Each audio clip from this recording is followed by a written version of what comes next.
홍카콜라 예청자 여러분 안녕하십니까. 정말 오랜만에 여러분들을 라이브로 뵙는 것 같습니다. 오늘 국민 여러분들과 그리고 대구 시민 여러분, 수성을 지역 구민 여러분들을 홍카콜라 라이브 쇼로 뵙게 되는 것을 저는 참 반갑게 생각을 합니다. 오늘 이 자리에서 정문적답으로 시간을 허용하는 대로 한번 진행을 해보겠습니다. 종로에는 배현진 아나운서가 사회를 봤는데 오늘은 배현진 아나운서가 서울 송파 을에서 출마를 해서 지금 앞서고 있기 때문에 못 내려왔습니다. 그래서 제가 혼자서 여러분들의 질문을 받기로 하겠습니다. 어떤 식으로 나오는지에 따라서 답변이 틀려집니다. 제가 늘 이야기했던 대로 저는 LPO 용지 보고 답변하는 것도 아니고 여러분들이 적석에서 질문을 해주시면 바로 적답을 하는 코너로 오늘 진행을 하도록 하겠습니다. 지금부터 자세한 질문을 해주시면 고맙겠습니다. 자, 질문해 주시면 우리 질문 요지를 써가지고 이제 전달해 주면 제가 답변을 바로 드리겠습니다. 지금은 잘 들립니까? 자, 질문을 해주세요. 네? 질문을 해주시면 저희 스태프들이 질문을 받아가지고 저한테 전달하면 바로 답변을 하겠습니다. 제가 이번에 이제 총선에 나오면서 한 40여 일 동안 고통을 받았죠. 처음에 태어난 고향에 출마하려고 하다가 그게 여의치 못하고 이제 그 다음에 양산으로 갔다가 당과 잘 협의가 된 것으로 알았는데 그것도 협잡을 당해서 양산에서 배제를 당하고 난 뒤에 그때 전화가 온 것이 이번 총선은 출마하지 말아달라 이런 이야기를 내가 들었습니다. 말하자면 황 대표가 자기가 종로에서 어려우니까 당신은 나오지 마라 아마 그 뜻인데 내가 곰곰 생각해 보니까 총선에 그걸 하지 못하면 정말로 다음 대권에 가기가 어렵다 그런 생각이 들어서 수성구 을에 출마를 했는데 왜 수성구에 출마를 했느냐 이 이유부터 말씀해 달라고 하는데 사실 제가 정치를 처음 시작하고 25년 동안 7번에 걸쳐서 대구에 출마를 해서 대구에서 정치를 하는 것을 꿈으로 생각을 했습니다. 그런데 7번이 좌절이 되었죠. 좌절이 되고 난 뒤에 이번에 곰곰 생각해 보니까 제가 이 대구에서 초중고등학교를 나왔습니다. 그래서 나를 키워준 대구에서 마지막 정치를 하는 게 옳겠다. 그런 생각이 들어서 대구로 왔는데 대구 중에서 수성구는 제일 민도가 높은 데입니다. 그리고 수성구 을이 이제 주호영 의원이 있다가 갑으로 옮기는 바람에 공석이 되었습니다. 현역 의원이 없기 때문에 정치적으로 저하고 부딪히는 사람도 없고 해서 대구 수성구에 출마를 했습니다. 25년 만에 이제 대구에 오긴 왔는데 황교안 대표하고 김영호 공관위원장 덕분에 당의 외피를 벗고 왔다는 것, 그게 상당히 유감스러운 일이지만은 당에서 저를 뭐 전국 어디에도 공천 안 해주려고 하는 마당에 그게 이제 지금의 황 대표 일부 세력들이 그렇게 추진을 하고 있었죠. 그러니까 당의 회피를 얻고 당의 공천을 받고 되고 올 수가 없는 그런 입장이 되었기 때문에 불가피하게 일시적으로 당의 회피를 벗고 수성구로 왔다는 것. 그 말씀을 첫 질문에 대한 답으로 말씀을 드립니다.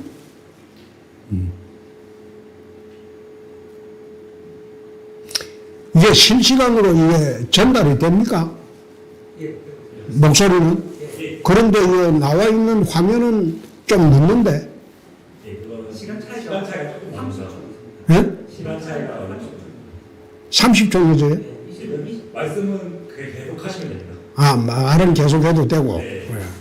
자, 질문을 또 해주시면 고맙겠습니다. 빨리빨리 그 질문 용지를 주세요.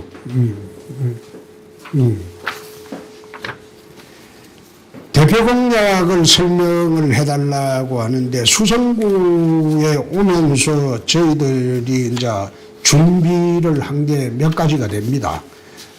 우선 대구 전체를 향한 공약이 있습니다. 대구는 70년대 삼류산업이 망한 이래에 미래 먹거리 산업이 없어졌습니다. 80년대에 반짝하면서 보성 그리고 우방, 청구 건설이 반짝했죠.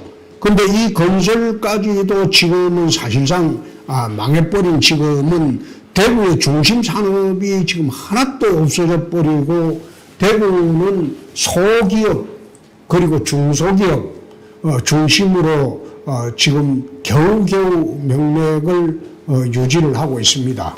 그래서 대구의 중심 산업을 우선 바꿔야 되겠다. 산업 구조를 개편해야 되겠다. 미래 먹거리 산업으로 지금 통합신공항이 지금 건설 중에 있기 때문에 통합신공항 개항과 더불어서 미래 첨단 산업을 유치할 수 있는 여건이 생겼기 때문에 미래 첨단 산업을 유치를 하자. 그리고 두 번째가 플라잉카 산업, 나르는 자동차 산업이 자동차 산업의 마지막 단계인데 그 산업도 대구에 유치하자. 그것이 이제 앞으로 50년 동안 대구를 먹여 살릴 양대 산업으로 저는 봤습니다. 그래서 이 양대 산업을 우선 유치를 하는 것이 대구의 산업 구조 개편하는 데 가장 도움이 되는 것이다. 그리고 지금 대구가 코로나 문제가 가장 전국에서 심각한 지역입니다. 경제적인 타격도 크고 해서 코로나 극복하는 20조 뉴딜 산업을 우리가 추진을 하자. 이것이 이제 대구시 전체를 위한 공약이고 수성구를 위한 공약은 수성 갑지역 을지역을 비교를 해보면 원조 수성구는 수성 을지역입니다. 그런데 지금의 현황을 보면 수성 을지역의 아파트 가격을 보면 수성 갑지역의 아파트 가격의 3분의 1밖에 되지 않습니다. 그만큼 원도시민 수성을이 퇴락해 있고 지금 수성갑만 비약적으로 발전하고 있는 불균형 도시 불균형 현상이 있기 때문에 수성 지역을 통개발로 추진을 해서 갑지역과 균형을 맞춰야 되겠다. 말하자면 주거 환경을 적극적으로 개선을 해야 되겠다. 그리고 수성못 지역을 스카이워크 설치 등으로 해서 고품격으로 시민공간은 만들어야 되겠다. 그 문제하고, 그리고 수성갑 지역에 비해서 다소 낙후되어 있는 교육 환경을 좀 바꿔야 되겠다. 글로벌 국제고도 신설하고 특히 수성동 4가 3가를 중심으로 초등학교가 지금 없기 때문에 지금 중앙 초등학교를 명문 사학으로 신설하는 게 옳겠다. 그렇게 추진을 지금 하고 있고, 대구은행 사거리를 중심으로 금융복합지구 조성을 추진하겠다. 이렇게 크게 5가지로 제가 여러분에게 약속을 드리고 출마를 했습니다. 자, 네 번째, 무소속 출마인데 왜 핑크색을 입었나요? 이게 정당에 표기만 하지 않으면 핑크색을 입어도 법률상 저촉이 되지 않습니다. 제가 25년 지킨 정당을 이번에 막가는 공천 때문에 불가피하게 일시 당을 떠났지만은 당선이 되면 바로 복당을 할 것이기 때문에 핑크색 옷을 입고 지금 예비운동을 했는데 내일부터는 자유한국당 색깔인 붉은색으로 바꿀 예정입니다. 네.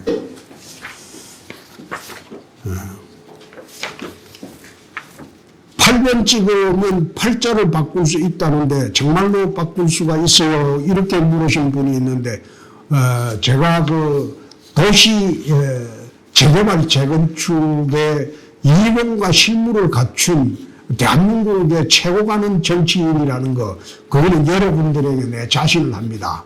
제가 15대 때 잠실에 2만 4천 세대의 잠실 대단지를 재건축을 해서 지금의 강남보다 더 좋은 잠실 대단지를 만든 경험도 있고, 또 2001년부터 동대문 을지역에 가서 전농동, 답심리, 장안동을 65곳을 재개발 재건축을 해서 그것을 동대문 을지역을 강남 수준으로 바꿔놓은 도시 정비 경험이 있기 때문에 수성 을지역을 대규모 지구 단위 계획을 다시 세우고 도시 계획을 다시 짜서 수성갑 지역과 균형을 맞출 수 있기 때문에 8번 찍으면 팔자를 고칠 수가 있다.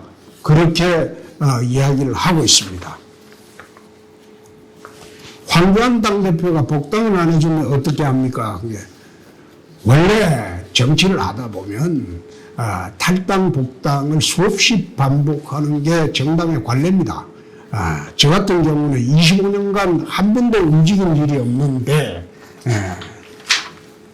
이번에 자기들 때문에 불가피하게 나왔기 때문에 황 대표가 아마 선거 끝나고 나면 야당 지형이 바뀔 겁니다.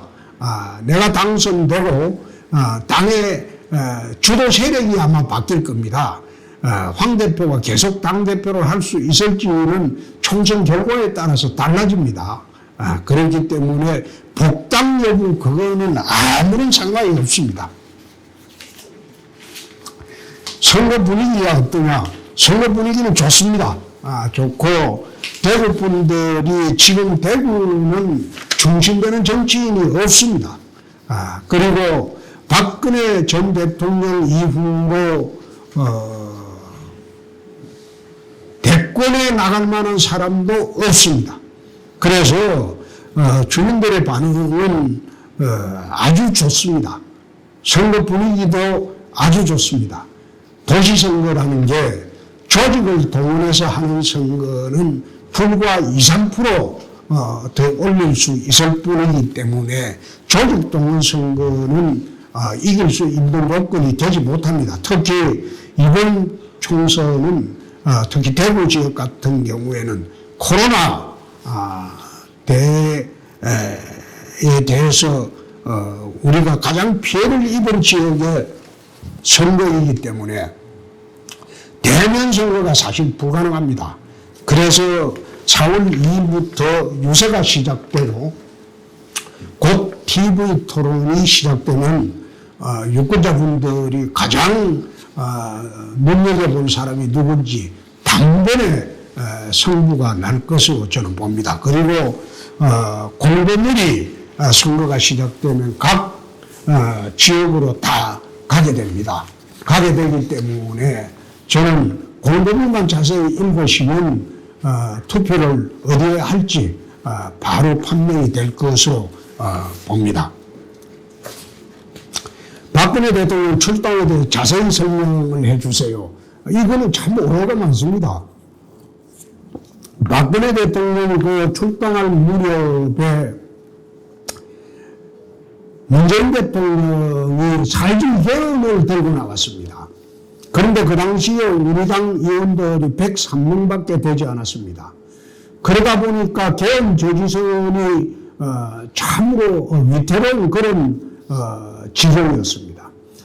개헌 저지선을 하려면 안정되게 110석 이상이 되어야 하는데 그래서 바른미래당으로 나가 있던 의원들한테 내가 복당을 하라고 촉구를 했습니다. 그러니까 그 의원들의 요구가 박근혜 대통령 출당을 시켜주면 복당을 하겠다. 그래서 불가피하게 대통령을 출당을 할 수밖에 없습니다. 그 사람들이 10여 명 들어오고 난 뒤에 113명이 되어서 그래서 문재인 대통령의 사회주의 개헌을 막을 수가 있었습니다. 아마 그 당시에 여러분 그 인터넷에 다 자세히 찾아보시죠. 그리고 대통령의 출당 문제는 우리나라 정치의 관례가 대통령 선거를 앞두고 과거에 노태우 대통령 선거 때는 전두환 대통령이 스스로 탈당을 했습니다. 그리고 김영삼 대통령 선거 때는 노태우 대통령이 또 스스로 탈당을 했어요. 후임 후보들에게 말하자면 정치적 부담을 안 주기 위해서 전 대통령은 다 탈당을 하는 게 한국 정치의 관례입니다. 특히 노무현 대통령 선거 때도 DJ가 탈당을 했어요. 그래서 저는 지난번에 대선에 나갈 때 박근혜 대통령 탈당해달라고 요청을 하지 않았습니다. 그러나 박근혜 대통령이 영호의 몸이 되고 난 뒤에 사실상 영호의 몸이 되고 나면 법률적으로 당원권이 자동정지가 됩니다. 그리고 일부 유죄 판결이 나면 대통령이 탈당을 하거나 안 하거나 간에 자동적으로 출당이 됩니다. 그러나 박근혜 대통령의 출당 문제는 정치적인 결정이었기 때문에 그 당시에 사회주의 개헌을 막기 위해서 불가피했다. 그렇게 답변을 드리겠습니다. 원내 입성하시면 당대표 출마하시나요? 근데 사실 이게 당대표라는 자리는 대선 경선 1년 6개월 전이면 당대표를 할 수 없는 것이 우리 당의 당원입니다. 그래서 원내 입성을 하더라도 당대표로 제가 바로 나가기는 어렵지 않을까 저는 그렇게 생각합니다. 다음에 대선에 나갈 준비를 해야 되기 때문에 당대표보다는 대선 준비를 하는 것이 맞겠다. 그런 말씀을 드리겠습니다. 대구의 가장 큰 문제점은 무엇인가요? 이게 아까 말씀드렸던 대로 산업구조 개편입니다. 지금 대구는 중심되는 산업이 없어요. 소기업, 중소기업 이게 거의 90%입니다. 중소기업 넘어서는 대기업 수준은 단 하나도 없어요. 그렇게 하다 보니까 대구에 중심 산업이 없으니까 제가 대구 와서 대구 경제구조를 이렇게 표현할 때 라면 팔아서 떡볶이 사 먹고 떡볶이 팔아서 라면 사 먹는 그런 경제구조가 되어 있다. 이 경제구조를 바꾸지 않으고 산업구조를 재편하지 않으면 대구의 미래가 없다. 그래서 대구를 첨단 산업기지로 만들고 또 자동차 산업의 마지막 단계인 플라잉카 연구단지와 개발단지 그리고 생산단지를 만들게 되면 대구가 앞으로 50년 이상 먹고 살 그런 중심 산업이 될 수 있다. 그런 이야기를 했고, 그것은 또 실현 가능하냐 이런 물었을 때 제가 이런 답을 한 일이 있습니다. 박정희 대통령이 대통령이 돼가지고 국립공단을 만들 때 그 시골에 공단을 만들어가지고 TK가 30년 이상 먹고 살 그런 터전을 만들 수 있었다고 생각을 하느냐. 나는 그런 생각을 했습니다. 그래서 대구의 산업 구조를 바꾸는 것이 가장 좋다. 그런 말씀을 드립니다. 개헌 문제에 대해서 확실하게 대답해 주세요. 저는 개헌하려 그러면 이 정부가 추구하는 개헌하고는 다른 방향이죠. 다른 방향이고 대통령 사면 주민제 개헌을 하자는 게 제 주장이고 그리고 사회주의 개헌이 아니라 그리고 자유주의 민주주의 개헌으로 하자는 게 또 제 주장입니다. 지금 논의되는 개헌 문제는 이거는 전혀 엉뚱한 방향이기 때문에 이거는 동의할 수가 없습니다. 당선되면 가장 먼저 할 일은 뭔가요? 제일 첫째 해야 할 일이 문재인 정권 타도입니다. 지금 우리 당의 의원들이 100명의 있어본들 지난 1년 동안 문재인 정부가 그렇게 폐악질을 해도 그게 저지가 됐습니까? 안 됐죠? 그러나 홍준표는 100명의 몫을 할 수 있는 그런 사람입니다.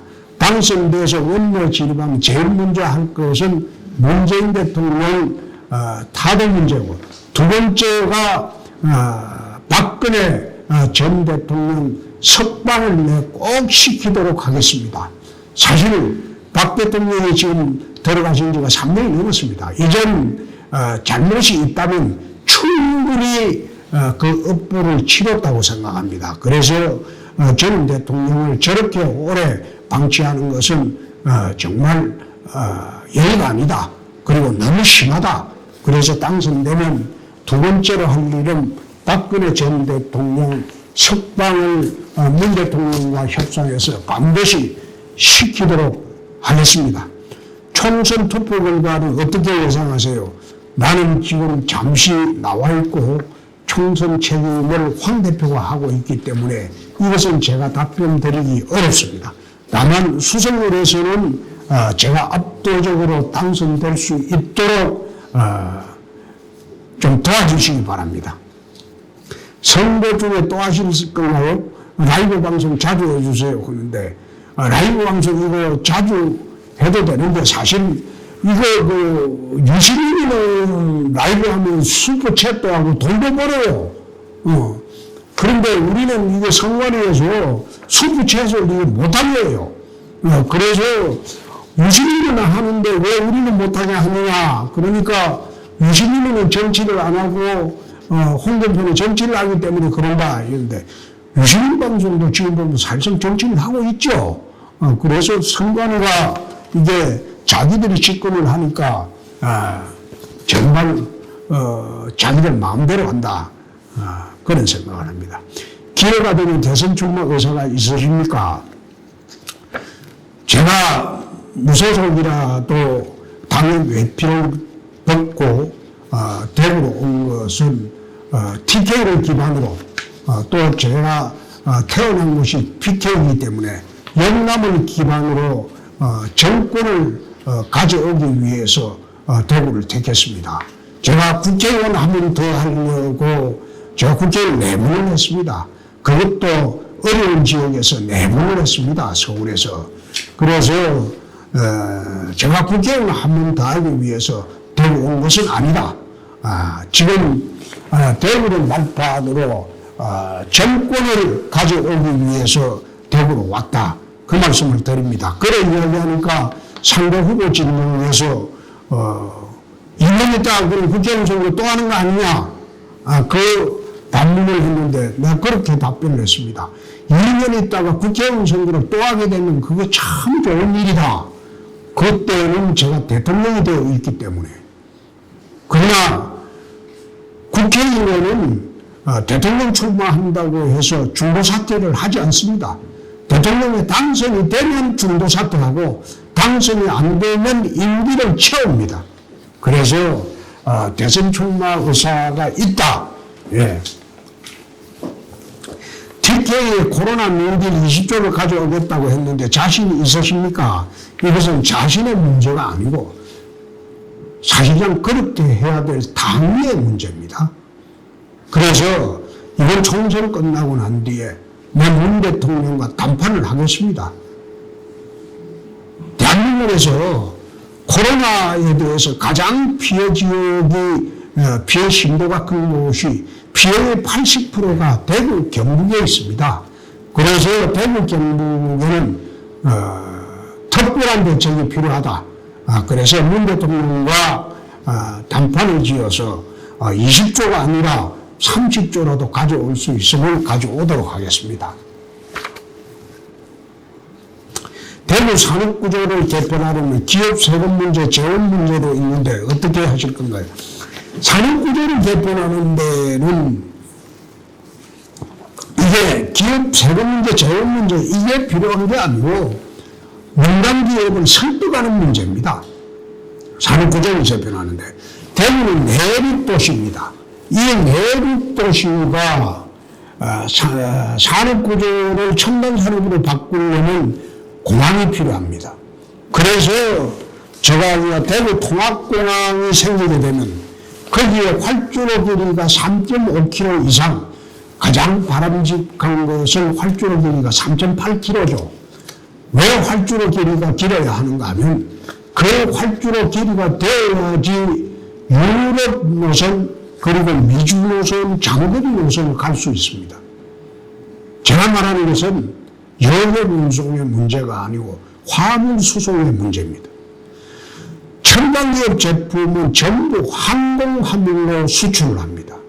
항공화물로 수출을 하다 보니까 국제공항을 끼지 않으면 첨단기업이 그 근처로 오지 않습니다. 수도권 근처에 첨단기업이 몰리는 것은 인천공항 때문입니다.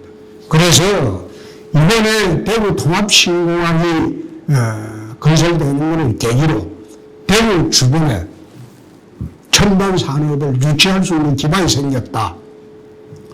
두 번째, 플라잉카 같은 첨단 자동차 산업을 유치하려면 유치된 이 자동차를 수출할 때 연료로 수출하기보다는 철로로 수송하는 게 가장 바람직합니다. 지난번에 우리 대구에서 노태우 정부 때 삼성 자동차를 유치를 했는데 그 부산으로 뺏겼죠. 그런데 부산으로 간 가장 큰 이유는 물류 비용 때문입니다. 자동차를 생산해서 수출하려면 물류 비용이 많이 들기 때문에 부산으로 가져가게 된 겁니다. 그래서 대구에서 울산항이나 또는 부산항까지 철도 노선만 조금만 정비해 주면 그 다음에 대구도 자동차 산업을 운영을 할 수 있다. 그리고 유치를 할 수 있다. 이런 문제가 이제 생기는 거고, 또 그렇게 하려면 국회의원 하나 힘으로는 불가능합니다. 그렇게 해서 대구 산업구조 개편을 하려면 제가 대구 정권을 가져와야 됩니다. 역대 우리 이명박 박근혜 대통령께서 대구 산업구조 개편하는데 그것을 착안을 못한 것에 대해서는 저는 참 유감스럽게 생각합니다. 대구에 예산을 1조 더 준다, 2조 더 준다, 그것 가지고는 은발의 오줌묵이죠. 그래서 제가 만약 국회의원이 되고 그리고 대구로 산업구조 개편을 힘있게 하려면 대권까지도 우리가 대구에서 잡아야 된다. 그 말씀을 추가로 드립니다. 당선이 박근혜 대통령 석방에 앞장서 주세요. 이것은 아까 내가 말씀드린 대로 들어가신 지가 3년이 넘었습니다. 너무 오래 잡고 있습니다. 아마 이 사람들도 이번 총선까지 황교안 대표가 탄핵 때 총리를 했기 때문에 탄핵 프레임으로 총선을 치르기 위해서 박근혜 대통령을 무리하게 잡고 있다고 나는 판단을 합니다. 그래서 이번 총선이 끝나면 문재인 대통령과 협상을 해서 박근혜 대통령 반드시 석방되도록 제가 추진을 하겠습니다. 주거환경 개선을 하신다는데 재개발하는 건가요? 교통망 구축을 하는 건가요? 첫째가 재개발이죠. 그리고 재건축이죠. 아까 내 말씀을 좀 드렸는데 원도시는 구 그 시가지가 돼버렸고 수정 그 갑지역은 신도시가 돼버렸어요. 그렇게 되니까 주거환경이 신도시가 좋아졌죠. 그래서 구도심을 원도심을 재개발 재건축을 통해서 도시의 스카이라인을 새로 바꾸자. 예컨대 종 상향을 해서 지금 250%로 묶여있는 용적률을 300% 올릴 수도 있고 또 상업지역으로 지정이 되면 주상복합 빌딩이 올라가는 데는 용적률이 1000%가량 됩니다. 40, 50정 용적률이 40, 50정 되는 그런 도시 스카이라인을 만들 수가 있다. 그리고 난 뒤에 교통망 구축은 또 거기에 맞춰서 별도로 해야 되겠죠. 젊은 층에 인기가 많다는데 실감하시나요? 이것은 아마 난 홍카콜라 때문이라고 저는 봅니다. 홍카콜라의 우리 그 구독자층의 30% 이상이 20대입니다. 그러다 보니까 인기가 많다기보다 보는 구독자층이 많죠. 밖에 제가 나가면 젊은이들이 같이 사진 찍자는 사람들이 참 많습니다. 많으니까 인기가 많다기보다도 젊은이들의 호기심을 충족시켜주는 그런 방송을 제가 가끔 하고 또 저는 거짓말을 하지 않습니다. 그러니까 요즘 젊은이들은 바른 말하고 거짓말 하지 않는 사람을 좋아하죠. 요즘 밖에 나가보면 젊은 층들이 참 반갑게 맞아주는데 나는 그분들이 꼭 이번에 투표를 많이 나가서 해주셨으면 합니다. 코로나라고 해도 투표를 좀 많이 해주셨으면 하고 얼마 전에 요 두산 어구리에서 아침 인사를 하는데 우리 젊은 주부께서 애를 유치원에 데려다 주면서 하시는 말씀이 코로나 걸려도 좋으니까 꼭 투표장에 가겠다. 그런 말씀을 하시는 거 보고 정말 감격했고 고마웠습니다. 교육방문 개선을 공략하시는데 구체적으로 설명을 해주세요. 지금 제가 살고 있는 것이 수성상가입니다. 수성상가의 그 아는 지인의 빈 아파트에 들어가서 이제 살고 있는데 뭐 임시로 살고 있죠. 근데 아파트에 아침마다 오르내리면서 그 주민들의 이제 말씀을 듣는데 초등학교가 없답니다. 초등학교가 없어서 도로 근무로 초등학교가 다닌다고 그렇게 이야기하고 또 많은 그 수성 의료부 교원뿐만 아니라 많은 정치하시는 분들이 수성으로 초등학교를 지으려고 하는데도 부지가 없답니다. 그래서 제가 살펴보니까 거의 중앙중고등학교가 있었습니다. 그 중앙중고등학교를 정축해서 중앙초등학교, 명품 사립초등학교를 만드는 것도 하나 방법이겠다 싶어서 우선 그런 방향으로 초등학교 학교를 해소를 하고 또 수성갑에 교육의 격차가 생기는 것은 명문고등학교가 수성갑에 많이 있기 때문인데 명문 수성을에도 우리가 2022년도 집권하는 교육정책을 바꿔서 세계 버금가는 그런 국제고등학교를 제가 하나 유치를 할 그런 생각입니다.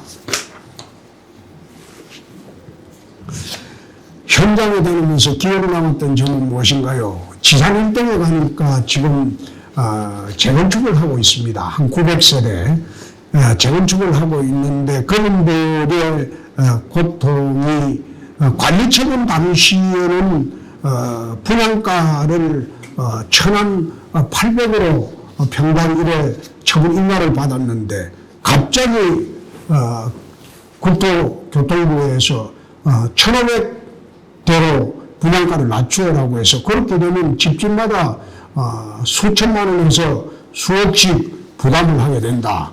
참 어렵다. 그러길래 제가 그런 말씀을 드렸습니다. 구청도 관리처분 인가 당시에 1,800으로 성립을 했으면 그것을 바꿀 수 없는 것이 행정처분이다. 그것은 제대로 관리처분 인가 당시의 가격으로 할 수 있게끔 하겠다. 그런 이야기를 한 일이 있고 감동받은 일은 며칠 전에 어제 아래 이틀 전에 수성못을 돌다가 마지막 이쪽에 커피숍 앞으로 와가지고 차를 타기 전에 길에서 커피숍 안에 있는 분들에게 밖에서 인사를 하니까 안에 있던 젊은 분이 뛰어나와가지고 사진 찍으러 뛰어나가가지고 사진을 찍은 일이 참 고맙다. 이렇게 적극적으로 나서주니까 참 고맙다. 그런 생각을 했습니다. 수성을 후보 단일화 가능성은 없나요? 이게 이제 수성을 지역을 제가 택할 때는 대구 지역에서 수성을은 단일화를 하지 않아도 민주당이 될 가능성은 제로다. 그것은 예비 조사도 해봤고 역대 투표 성향도 다 조사를 해봤습니다. 그래서 단일화를 하지 않아도 민주당이 될 가능성은 제로다. 그래서 이대로 이제 가기로 했는데 만약 후보 단일화를 한다면 단일화 여론조사를 해서 할 그런 기회가 있다면 저는 동의를 하도록 하겠습니다.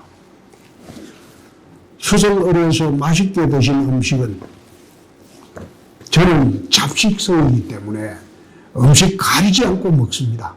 그러나 제가 제일 좋아하는 것은 칼국수입니다.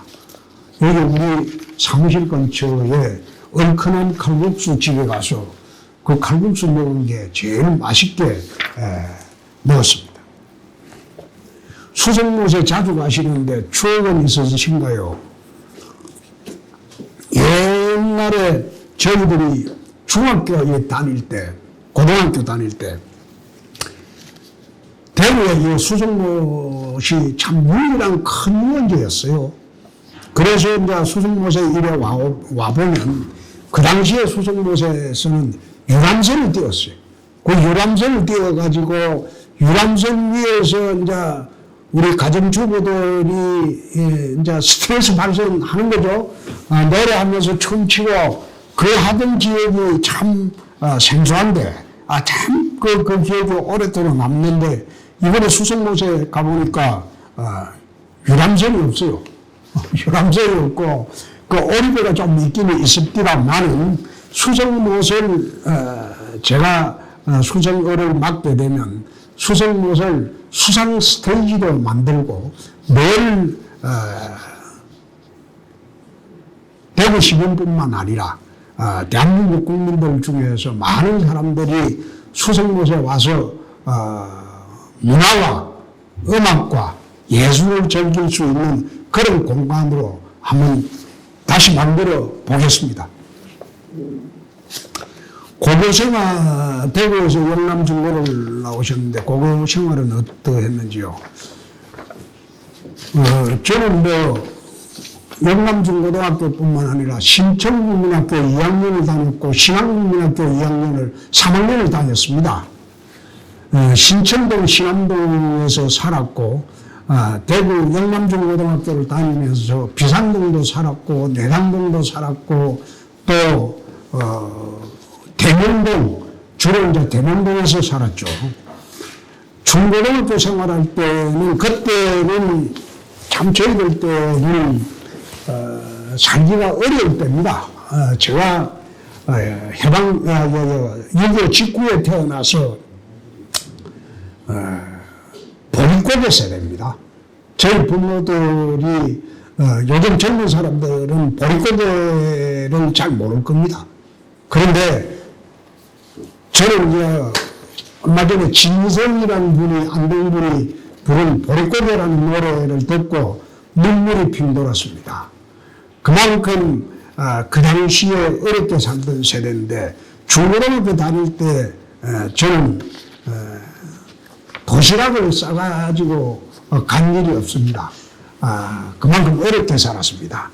그래서 점심시간 되면 언제나 수도가에서 수돗물로 배 채우는 그런 참 힘든 세월을 중고등학교 때 보냈습니다.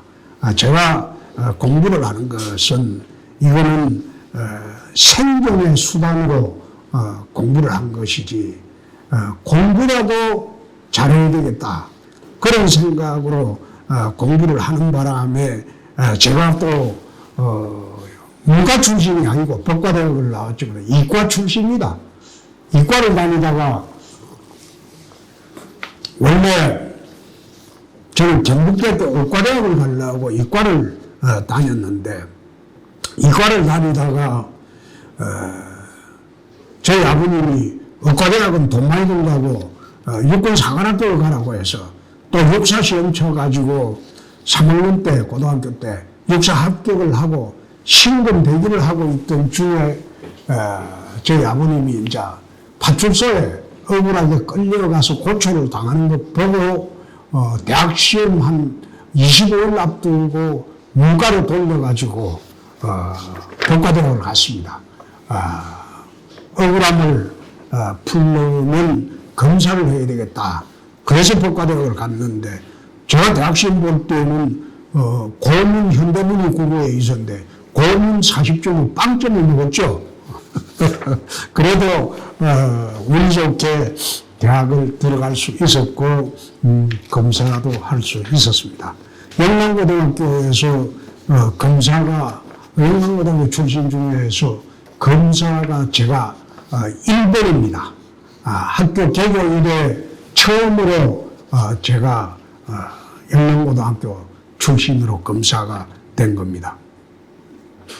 선거운동 기억을 남는 에피소드, 지금 선거운동 중이라서 앞으로 에피소드가 많을 거로 봅니다만 수성을에 가니까 어떤 젊은 친구가 땅바닥에서 절을 하기에 저는 깜짝 놀라가지고 같이 주저앉았는데 정말로 그 젊은 청년에게 죄송스럽게 생각을 하는 것이 이 청년이 바라는 그런 정치, 그런 나라를 만들어야 되겠다 그런 생각이 들었습니다. 선거운동 구체적으로 어떻게 하실 겁니까? 유세가 본격적으로 시작이 되면 아마 제가 수성을 지역에 여기에 아마 저녁을 누빌 겁니다. 저녁을 누비고 그때부터 13일 동안 제가 하고 싶은 이야기 수성을 주민들에게 다 하겠습니다. 대한민국이 이렇게 가서 되느냐? 그리고 대구가 이런 식으로 몰락을 해서 되느냐? 그리고 수성골이 이렇게 폐락해서 되느냐? 거기에 대한 문제점을 지적을 하고 대안을 제시하겠습니다. 홍준표가 앞으로 수성골을 어떻게 만들고 대구를 어떻게 변모시키고 그리고 대한민국을 어떻게 만들겠다. 이렇게 여러분들에게 앞으로의 계획을 자세히 말씀을 드릴 겁니다. 대구가 너무 힘듭니다. 가게들 지금 문을 못 열고 있는데 대구 시민께 한 말씀 해 주셔요. 정말로 지금 대구가 힘들죠. 대구가 힘든 게 어제 오늘 일이 아닌데 내가 산업구조 개편을 이야기를 했지 않습니까? 지금 대구는 중심되는 산업이 없어요. 중심되는 산업이 없다 보니까 라면 팔아 떡볶이 사 먹고 떡볶이 팔아 라면 사 먹고 이게 말하면 문어 재다리 뜯어먹는 이런 경제구조가 되어 있습니다. 그렇게 하다 보니까 대구가 미래가 암담하죠.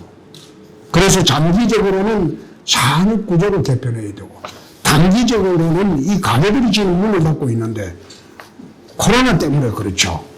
제가 걱정이 되는 것은 코로나 방역의 문제가 어느 정도 끝나고 나면 가장 큰 문제가 뭐로 등장을 하느냐. 이 경제가 바탕이 될 겁니다. 대구도 그렇고 대한민국도 그렇고 세계 경제가 바탕으로 올 겁니다. IMF보다 더 심한 공황이 올 겁니다.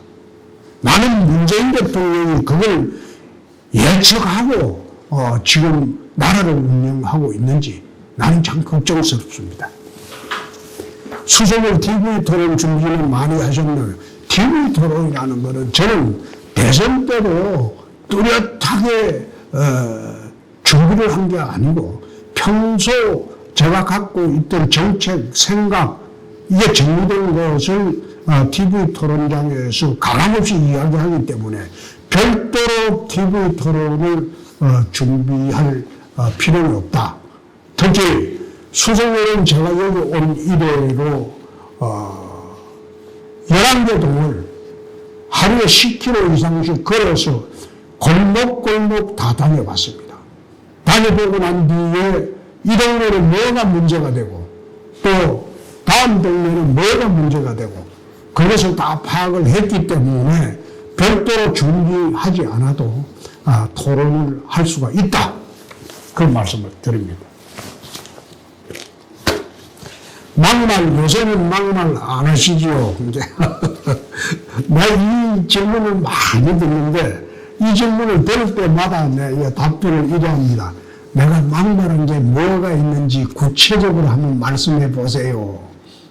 네, 그 대답을 물어보면 거기에 대답은 아무도 안 해요. 할 수도 없어요. 그래서 내가 그런 이야기를 합니다. 이 막말이라는 것은 경상도 발음이 아주 셉니다. 그리고 경상도 사투리로 이야기를 하면 그냥 좋은 말로 이야기해도 싸우는 것다고 그래요. 그만큼이나 억센 사투리로 이야기하다 보니까 좋은 말로 이야기해도 싸우는 것으로 보이고 또 단정적으로 이야기하면 그걸 다 막말로 치부해버립니다. 이게 대선 때 드루킹이 만든 막말 프레임입니다. 내가 하나만 예를 들어볼게요. 지난 지방선거 때 제가 문재인 정부에 대한 우리 지방선거 구호로 나라를 통째로 바치시겠습니까? 이렇게 국민한테 물었어요. 남북 정상회담하고 북미 정상회담을 할 때 나라를 통째로 바치시겠습니까? 그렇게 물었어요.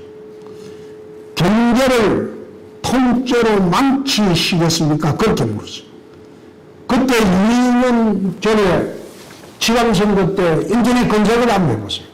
그걸 전부 막말이라고 홍준표가 막말을 하고 홍준표가 악담을 했다고 나를 그렇게 몰아붙였습니다. 심지어 우리 당의 멍청한 후보들도 유세를 제대로 못 나오고 했어요. 그걸 막말이라고 했어요. 근데 지금 경제 망쳤지 않습니까? 나라 통째로 넘어가지 않습니까? 그게 막말입니까? 막말 아니죠? 그래서 막말이 아니고 저는 센 말을 했다. 그런 이야기를 합니다. 왜 수성의 여론조사는 안 뜰까요? 여론조사는 저는 사실 믿질 않습니다. 제가 선거를 하면서 단 한 번도 25년 선거를 하면서 여론조사에 얽매여서 선거를 해본 일이 없습니다. 96년도 송파에 처음 갔을 때 여론조사가 17대 38이었어요.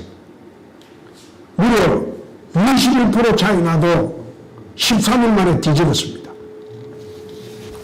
다음에 때 2004년도입니까?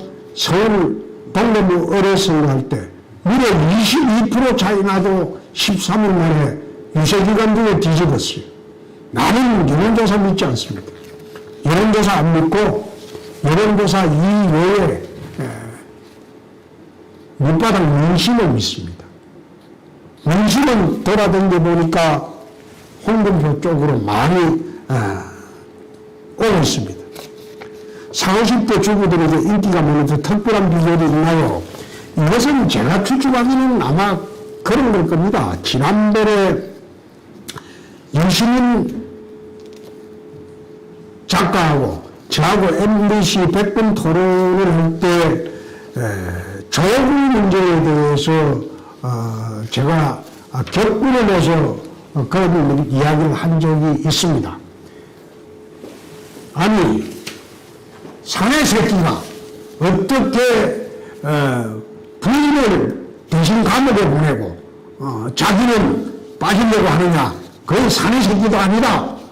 내가 그 이야기를 했는데 그래서 됐던 유장관이 아마 그래 물었죠. 그럼 당신 같으면 어떻게 하느냐.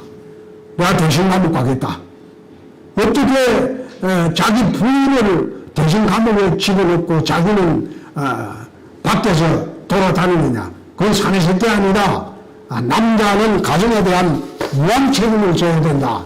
부인이 잘못됐다 했더라도 남편이 책임지는 것이 그게 산의 도리다. 그렇게 이야기한 것이 소문나는 바람에 40, 50대 주부님들이 상당수가 그 말에 동의를 했다고 합니다. 그래서 아마 40, 50대 주부님들이 어떤 분은 또 그렇게 했다고 그럽니다. 우리 남편도 그러시면 좋겠다. 수성을 구역도시인데 수성을 국적을 먹는 거는 지도 말씀해 주세요. 사실 이런 일이 있었어요. 19대 동대문 을에서 제가 출마했을 때 현대자동차 그룹하고 이제 협의를 했어요. 협의를 해서 동대문 전릉동 지역 뉴타운 지역 내에 학교 부지가 있었는데 거기에 현대과학고등학교를 유치를 하기로 합의를 봤어요. 그 현대자동차그룹에서 동대문 을지역, 전릉동 지역에 대한민국에 최고하는 현대과학고등학교를 설립하겠다. 그래서 유치 발표를 했어요. 발표를 했는데 제가 그때 이제 이명박 심판론에 걸려가지고 제가 이명박 대통령 당시에 당대표를 했으니까요. 제가 낙선을 하고 나니까 이틀 있다가 현대자동차가 설립계획을 취소한다고 발표를 한 일이 있습니다. 그래서 제가 이제 여기 오면서 수성을에 국제고등학교 이걸 어떻게 하면 유치를 하겠다. 내가 어느 기업이라고 이야기는 하지 않겠습니다만 국제고등학교를 유치를 한번 해볼 생각입니다. 수성을 지역에. 근데 그 국제고등학교라는 게 국내대학 진학을 목표로 하는 것이 아니고 아마 지금은 용인외고에 가보면 용인외고 학생들이 하버드반 코넬 그리고 프린스턴반 옥스퍼드반 케임브리지반 MIT반 이런 식으로 해외 대학을 바로 입학하기 위해서 반을 편성해서 그 학교의 입학 과정에 맞는 그런 카리큘럼으로 교육을 시키는 걸 제가 한번 본 일이 있어요. 그래서 수성을에도 국내대학보다는 우리나라 수재들이 바로 해외로 직접 명문대학으로 갈 수 있는 그런 명문고등학교를 하나 만들어 봐야 되겠다. 그렇게 해서 수성을에 거주하는 학생들은 한 10% 정도는 우선 배정하는 그런 학교를 하나 만들어 봐야 되겠다. 그런 생각을 지금 공약을 했고 추진을 하고 있습니다. 풍패지향을 설명 좀 해달라고 하는데 원래 풍패지향이라는 것은 풍패라는 데는 한나라 고조 유방의 고향이 풍패입니다. 풍패지향이라는 이 말은 제왕이 태어난 고향이다. 제왕을 배출시킨 고향이다. 그런 뜻입니다. 대한민국에서 풍패지향은 40년 동안 대한민국 설립 이후에 건국 이후에 한 70년 넘었죠. 그중에 한 40년 동안 대구가 풍패지향이었어요. 40년 동안. 그런데 박근혜 대통령을 끝으로 이 맥이 끊어졌습니다. 그래서 홍준표가 이번에 수성을에 와서 대구를 다시 풍패지향으로 만들어 보겠다. 그 뜻입니다. 그 풍패지향이라는 것은 한자 수를 인터넷에 한번 쳐보세요. 일본인 입국 금지만 하고 다른 국가를 그냥 두는 현 정부의 속내가 뭔가요? 처음에 코로나 사태가 터졌을 때 중국인 입국 금지부터 먼저 했어야죠. 코로나 발생국인. 그런데 중국인은 시진핑 겁이 나서 입국 금지 안 하고 지금도 안 하고 있다가 거꾸로 중국으로부터 한국인 입국 제한을 받고 있잖아요. 일본인 입국 금지하는 거는 이게 참 졸렬한 처사입니다. 나는 지난번에 아베 만났을 때도 위안부 문제에 대해서는 묻지 마라. 내가 그런 식으로 이야기를 한 적도 있고, 저희 아버님은 일제시대에 칙령에 끌려갔다가 살아온 분입니다. 그래서 일본의 감정이 안 좋죠. 그렇지만은 지금은 일본과는 협력해서 국제사회에 나가야 할 때입니다. 일본을 배척해서 안 됩니다. 지금 좌파 진영에서 우리 당은 외구당이라고 하는데 나 그거 쳐다보면서 참 너희는 1900년대 사는 그런 사람들인가. 나라 망하려고 하는 거예요. 한미일 자유주의 동맹으로 대한민국이 지금까지 번영을 이끌어왔고 살아온 겁니다. 북중러 사회주의 동맹으로 들어가려고 하는 것은 나라를 망하게 하는 그런 길입니다. 그래서 이것은 옳지 않다. 수성갑 김부겸과 맞붙어서는 좋았을 텐데 아쉽습니다. 사실 김부겸 의원은 저희 당 있다가 나갔죠. 제 후배죠. 정치 후배인데 사람 괜찮습니다. 당이 달라서 그렇지. 그런데 아무리 정치지만은 저는 제 같은 당에 있을 때 김부겸 의원하고 형님 동생하고 참 친하게 지내는 사이인데 나는 김부겸 의원하고는 맞붙으라고 해서는 절대 안 했을 겁니다. 정치 이전에 이건 인간의 도리 문제고 사람의 정리 문제입니다. 그래서 나는 김 의원이 당은 달라도 훌륭하고 좋은 사람으로 알고 있습니다. 이인선 후보가 두 번이나 안 될 것 같아서 안타까운데 한 말씀 해주세요. 사실 지난 대선 때 열심히 하셨죠. 우리 당을 위해서. 그래서 수성을 지역에서 제가 49% 득표를 했죠. 그렇지만은 저하고는 큰 정치적 인연이 없기 때문에 정치적으로 충돌이 되지 않아서 저는 이인선 후보가 되는지 누가 되는지 모르고 모를 때 수성을에 출마하겠다고 왔기 때문에 와서 보니까 한 8일 있다가 보니까 이인선 후보가 됐는데 저는 개인적으로는 참 미안하게 생각합니다. 기회가 또 있을 겁니다. 제가 2년 뒤에 또 대선에 나가게 되면 당선돼서 후보를 사퇴하게 되면 보궐선거가 또 있을 테니까 죄송하지만 그때 다시 하시고 이번에는 참 미안하게 생각합니다. 사법시험을 부활해 주시겠나요? 국회의원이 사법시험 부활은 할 수 없고 제가 대선 공약으로 사법시험 부활을 이야기를 지난번에 했습니다. 그래서 저는 지금 로스쿨 제도 변시제도 이것은 엄서제라고 내가 단정을 했어요. 가진 자, 지위 높은 자들의 신분 상속 세습 수단이다. 그래서 밑바닥에서도 올라갈 수 있는 사법시험 제도를 부활해야 된다. 그렇게 말씀을 드립니다. 이 공간이 좁아서 마이크가 좀 울리는 거 양해해 주시기 바랍니다.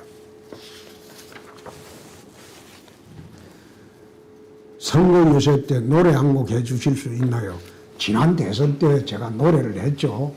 노래를 했는데 지난 대선 때는 탄핵 대선이었어요. 탄핵 대선이니까 당의 지지율이 4%밖에 되지 않았어요. 그러니까 전국을 다니면서 제가 무슨 말을 하더라도 그 메시지가 국민들한테 먹혀 들어가지가 않아요. 망한 정당, 나라 망친 정당에서 나온 후보. 그래서 제가 오죽 답답하면 부산 가면 돌아와요. 부산에 부르고 대구 동성로 와서 그 10만 관중 앞에서 홍도야 울지 마라, 박근혜 울지 마라 그 뜻이죠. 그래 부르고 했겠습니까?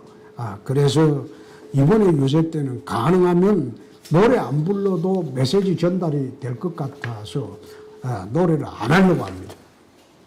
16살 할 때, 16살 학생입니다. 어제 문 대통령이 서해 수호의 날 참석하신 거 어떻게 생각하시나요?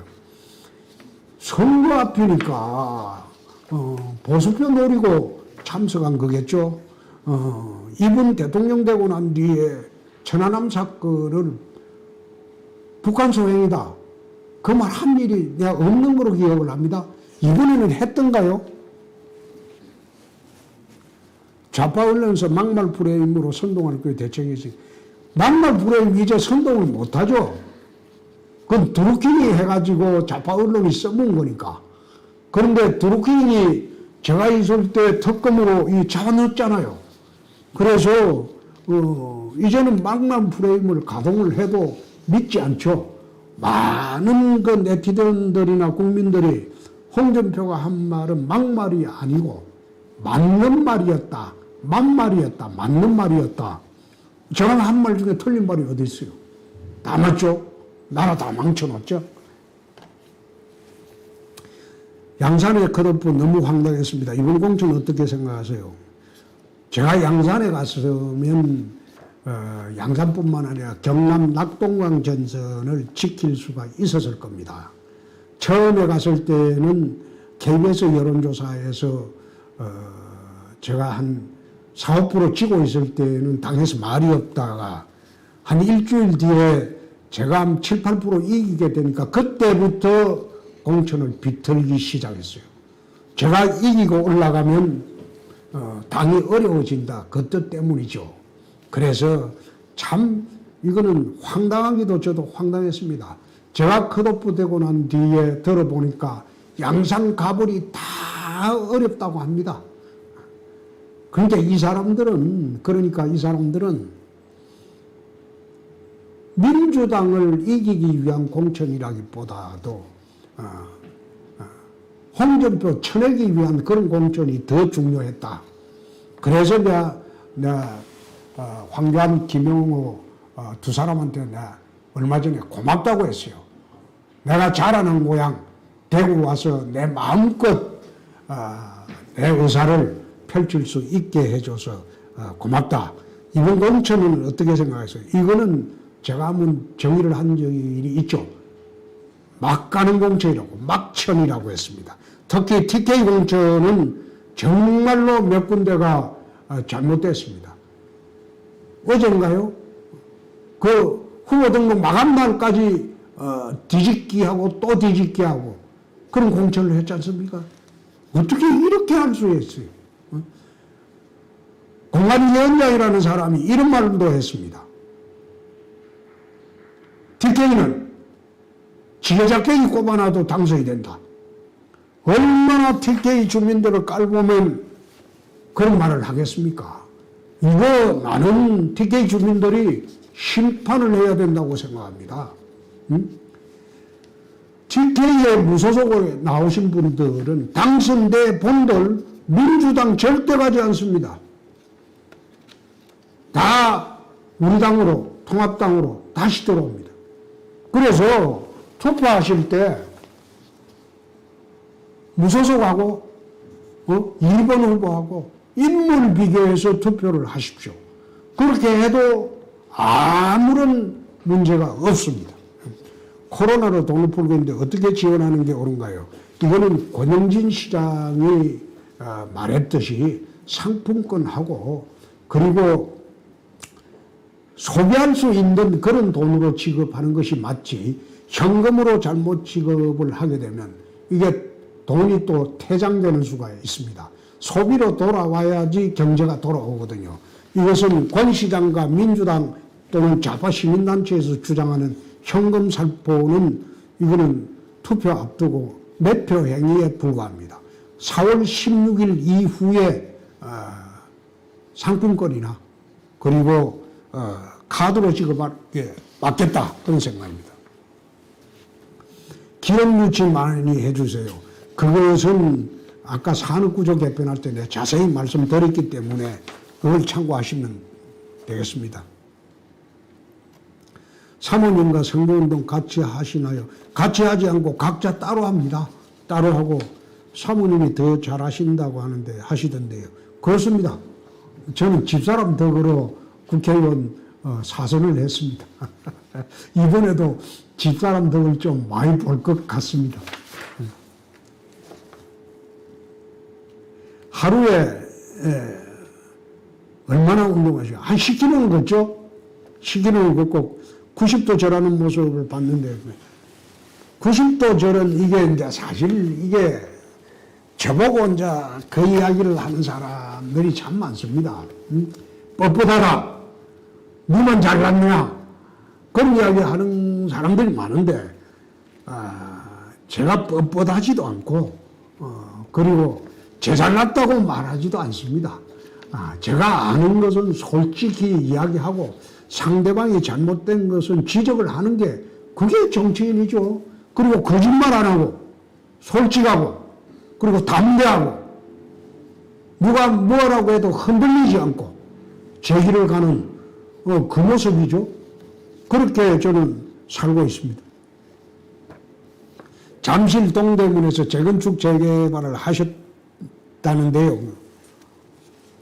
지금 잠실 대단지가 거기가 24,000세대를 개발을 한 게 시작하고 법률 정비는 제가 했습니다. 그리고 착공도 동대문까지 넘어가서 이명박 서울시장 때 제가 착공을 시켰습니다. 동대문 재건축 재개발 여기는 제 기억으로는 정동동 답심리 장안동이 처음 갔을 때는 공동변소가 있었어요. 산동네에. 아침 되면 줄을 한 10m, 20m를 줄 섰어요.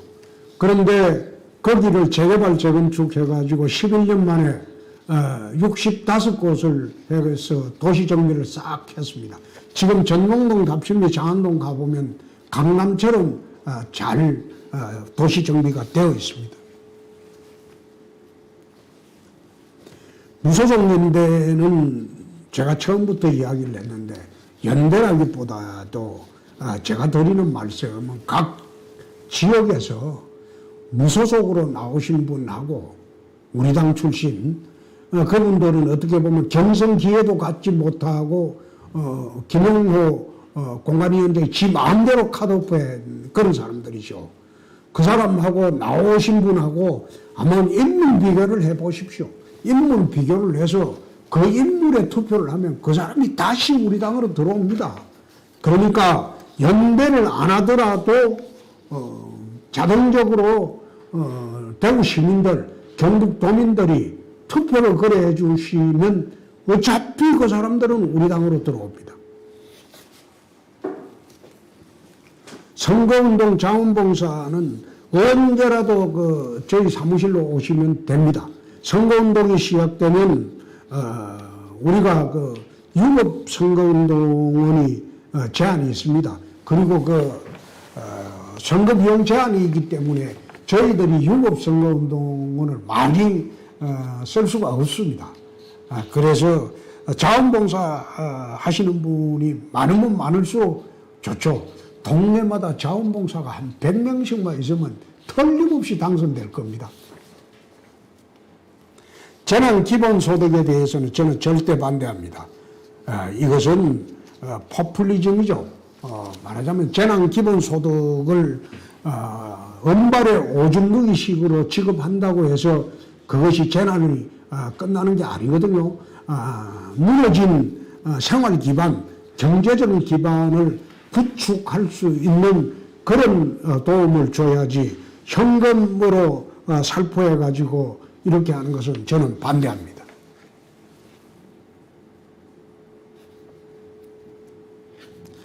미래통합당 이인선 후보, 더불어민주당 이장식 후보에게는 관심이 없고 문재인 대통령을 상대하겠다고 말씀했는데 그 이유가 무엇인가요? 이번 선거는 문재인 대통령을 심판하는 선거입니다. 심판을 할 수 있는 사람을 뽑는 선거다 이겁니다. 지금 문재인 대통령을 심판할 수 있는 사람이 과연 수성을 해서 누구겠습니까? 홍준표는 국회의원 50명 몫을 할 수 있는 사람입니다. 그래서 제가 여기 와서 다른 후보와 경쟁하겠다기보다는 수성을 주민들에게 문재인 대통령을 타도할 사람이 누구인가? 지금 야당의 국회의원들 이 사람들 가지고 타도가 되는가? 그걸 한번 판단해 보라고 했습니다. 그래서 제가 문 대통령을 정말로 의회에 들어가면 제안을 하고 박근혜 대통령도 구출하고 한번 해보겠다는 겁니다. 여태 홍준표는 25년 정치하면서 여러분도 다 봤지 않습니까? DJ 저격수도 했고 노무현 저격수도 했고 당의 굳은 일은 제가 다 했습니다. 지금은 이상한 사람들이 당에 들어와서 저를 일시 쫓아내서 밖에 나와 있지만 다시 돌아가면 그 사람들 새롭게 정리 싹 다 할 겁니다. 당을 다시 개혁할 겁니다. 집사람이 요리 중에 가장 잘하는 게 뭔가요? 된장찌개를 잘합니다. 그리고 저는 밖에서 인류 호텔에서 식사하는 것보다도 저희 집사람이 밥 해주는 것을 훨씬 맛있게 먹고 또 김치를 기가 막히게 담습니다. 제 입에 딱 맞게. 대구 지역화폐에 대해서는 어떻게 생각하세요? 지역 단위 화폐가 나올 만한 경제 구조가 되면 참 좋겠는데 서울처럼 지역 경제가 그렇게 돌아가지 못할 때는 대구 지역 화폐만 해가지고는 성공하기 어렵죠. 북한에서 끝까지 대선가라 칭찬했는데 어떻게 생각하세요? 야들이야 갈등 구조로 만든 거죠. 북한 애들이야 한때 제가 당대표 할 때는 매일같이 북한에서 저를 천하의 만고의 역적이라고 욕을 했습니다. 그것은 얘들은 야당에 서로 갈등 구조를 만든 거죠. 청년 공약이 없습니다. 청년들에게 한 말. 청년 공약이라는 게 결국 그런 겁니다. 일자리 창출이죠. 일자리 창출을 하려면 어떻게 해야 됩니까? 산업 구조를 개편해야 됩니다. 그 이야기가 결국 대구의 미래, 대구의 그 희망, 그게 청년 공약입니다. 지금 권영진 시장 고생하시는데 위로전화 권 시장이 지금 면회를 가려고 했는데 면회 금지랍니다. 면회 금지될 정도로 힘들고 계시는데 선거 끝나면 내가 가겠습니다.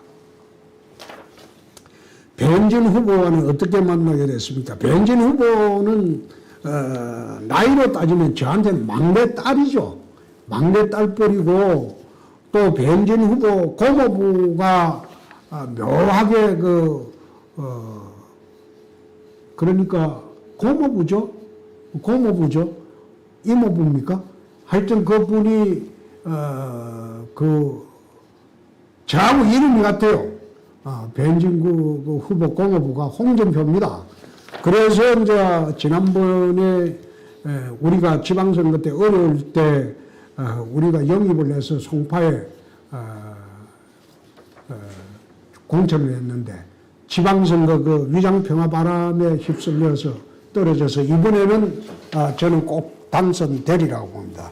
변진 후보는 저희 막내 아들보다 동갑인데 생일이 좀 미치라서 제가 막내 딸처럼 그렇게 여기고 있고 또 변진 후보도 저를 고모부처럼 그렇게 알고 있습니다. 대구 시민들이 홍준표가 변했다고 하는데 어떻게 변하셨나요? 저는 잘 모르겠습니다만은 원래 제 모습이 지금의 이 모습인데 국민들이 이제 홍준표는 똑똑하다. 근데 건방지다. 그리고 오만하다. 그런 생각이 좀 있으신 모양입니다. 근데 홍준표는 오만하지도 않고 건방지지도 않습니다. 원래 제 모습대로 그래 했는데 여태 좌파들이나 드루킹이 잘못 이미지 메이킹을 하는 바람에 그렇게 됐다. 지금의 모습이 본 모습이다. 이런 말씀을 드립니다. 다음 대선은 홍준표 대 이재명이라는데 어떻게 생각하세요? 아마 좌파 진영에서 다음 대선에 나올 만한 사람이 저는 지금 이낙연 총리는 페이스메이커로 봅니다. 페이스메이커로. 그래서 이재명이나 유시민이라고 저는 지금 보고 있습니다. 그래서 다음 대선에서 홍준표, 이재명이라고 하는데 이래하면 대구에서 우리가 반드시 정권을 가져올 수 있겠다. 나는 그렇게 자신을 합니다. 김정은 굴복시킬 자신이 있나요? 이거는 기본적으로 체제 정리를 해버려. 체제 경쟁을 하면 됩니다. 응? 북한 체제하고 대한민국 체제하고 체제 경쟁을 하면 북한은 자연적으로 자멸하게 돼 있어요. 폐쇄 경제 체제, 폐쇄 국가가 더 이상 오래 갈 수가 없어요. 그렇게 해서 우리가 북한 김정은이를 굴복시키는 가장 좋은 방법은 체제 경쟁을 하는 겁니다. 대선 승리를 하면 외국 기업을 국내로 유치할 수가 있으십니까? 나는 중요한 것은 외국에 나가 있는 국내 기업을 국내로 유턴시키는 게 더 중요하다고 봅니다. 외국 기업을 유치 안 해도 지금 외국에 나가 있는 국내 기업만 제대로 유턴시켜도 대한민국 경제는 살아납니다.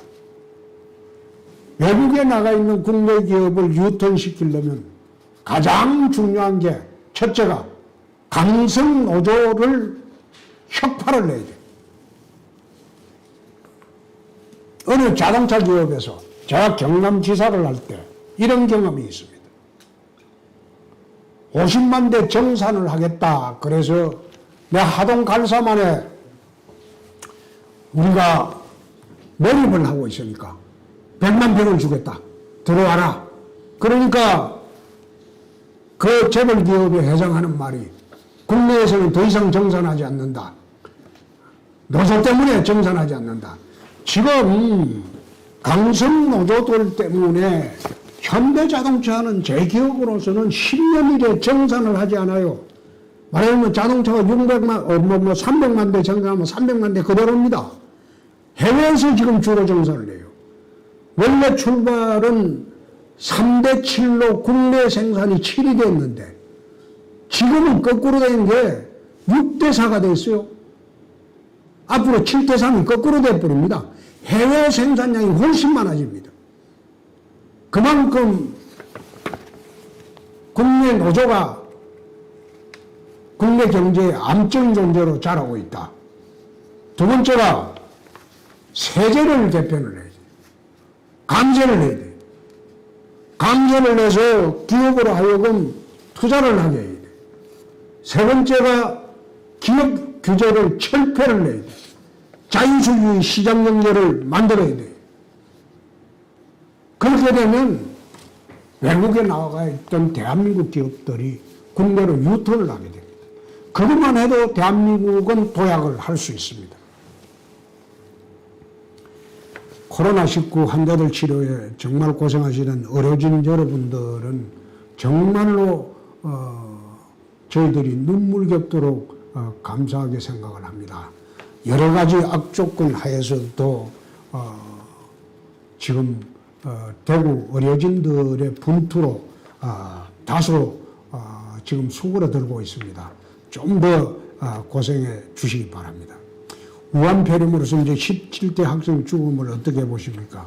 이거는 참 제대로 좀 사인이 밝혀졌으면 좋겠는데 아직도 국민 정서 때문에 사인 제대로 안 밝히고 있는 게 참 안타깝습니다. 우한폐렴으로 숨진 17세 이 학생에 대해서는 정말 예도를 표합니다.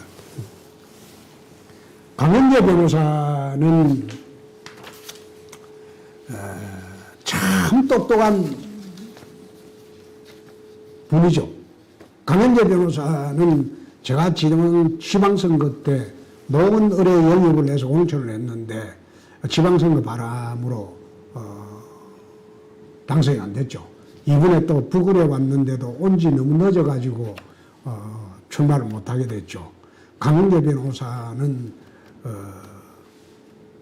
강현재 변호사 말대로 하면 저를 작은아버지처럼 따릅니다.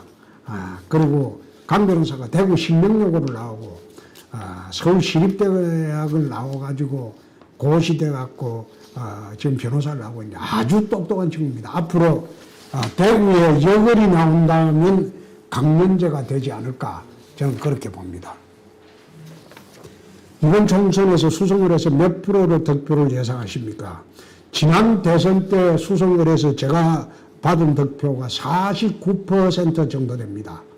그래서 이번 총선에서는 저는 목표를 51%로 잡고 지금 4월 2일부터 본격적인 유세에 나설 생각입니다. 1시간 30분 동안 이제 생방송을 하고 아마 질문도 많이 답변을 했는데 정말 대한민국의 미래가 걱정스러운 게 지금은 코로나 방역 가지고 국민들이 두려워하고 있는데 이 코로나 사태 이후에 코로나가 안정되고 난 뒤에 올 경제적 대공황 한번 생각해 보십시오.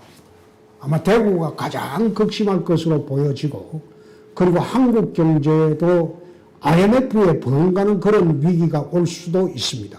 지금 벌써 한국은행에서 무제한 돈 찍어내겠다 그런 얘기를 하고 있지 않습니까? 돈 찍어내는 게 중요한 게 아니고 그걸 어떻게 운용하느냐가 중요한 문제인데 산업 기반을 재건하는데 쓴다면 모르지만은 포퓰리즘으로 현금 살포하는데 돈을 쓰면 그것은 나라에 더 큰 재앙이 오게 되겠죠.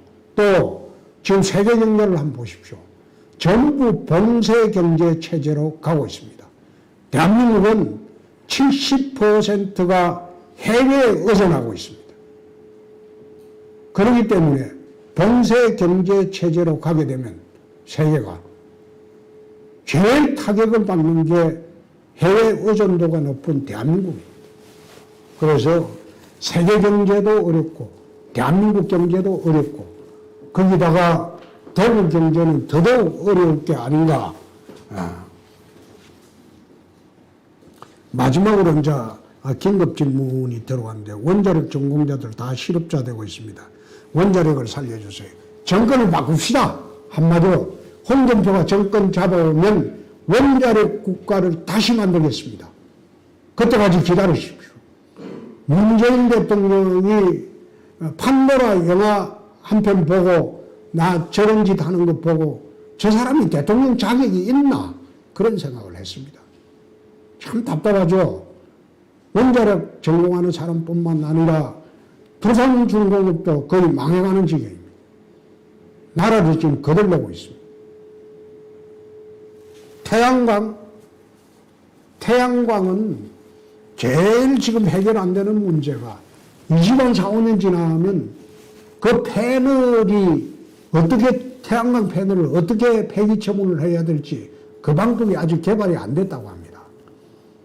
그게 공해의 원천이 될 겁니다. 그래서 이 정부가 하는 짓 보면 정말로 나라의 미래를 보고 하는 것인지 나라를 거들려고 하는 것인지 걱정스럽다. 그런 말씀을 다시 드립니다. 오늘 1시간 반 정도 됐죠? 예, 1시간 반 정도 실시간으로 방송을 하면서 여러분들과 많은 문답을 받았는데 홍준표가